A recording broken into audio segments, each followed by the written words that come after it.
Hello mga katiya! Ayan, at ito nga pala ho ang aming part 2 ng Big City ni Tio J. At dahil nga ho, busog na busog kami, di yan, maglakad-lakad nga lang muna kami at nang mahughog naman ang amin ng mga kinain.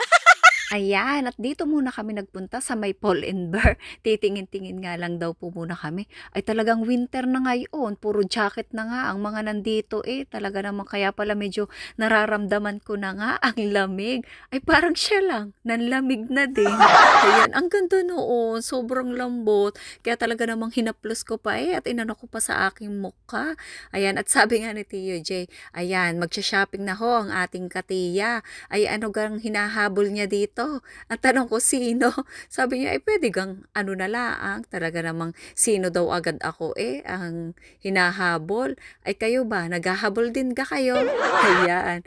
At sobrang gaganda din naman nga ako ng mga paninda dito sa Paul and Bear. At may iba po na medyo mahal din. At meron din namang mura na mga paninda.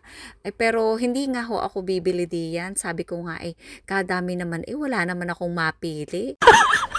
At ayan nga ho, abay ari nga laang ang aking nagustuhan din Ay alam niyo naman nga ho ang tiya, kapag ka nakakakita ng salamin, abay nagpiling model na naman ang tiya. At ayan, na naman nga hong si Tio J, abay namimili na din at nagtititingin nga ng kanyang magugustuhan. Abay may nagustuhan ka na ga, Tio J. Wow, ang ganda naman nga niyang hawak mo, Tio.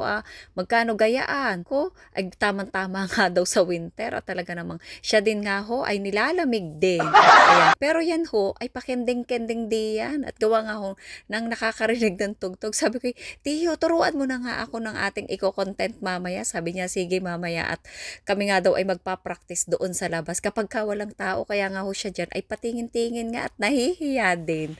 Ayan, talaga namang very supportive po talaga ang kaibigan kong yang si Tio J. At talaga sa mga content ko, siya talaga ang nagbibigay. At ayan, dahil wala nga ho kaming nabili ni Tio J doon, gawa nga ng wala rin naman kaming pambili. Ay nagpunta na nga lang ho kami din at sabi ko kaganda din sabi ni Tio J, abay sino ka naman ang iyong dinudungaw diyan? Ay ayun naman pala, ari nga pala ho ang bilihan ng tiket ng sasinihan, ayun. At dito din nga ho yung daan. Pero hindi ho kami nagsini diyan. Ay saka na nga lang ako papasok dyan kapag ka nga ako'y may kadate na. Wow! Ayan, talaga kami ho ay nagpunta lang din ni Tio J para kumain at gumawa nga ho ng content na pang-entry nga. Alam nyo naman nga ho. Ayan, kaya maraming salamat po sa inyong lahat sa patuloy na pagsuporta at panonood sa akin. God bless you all.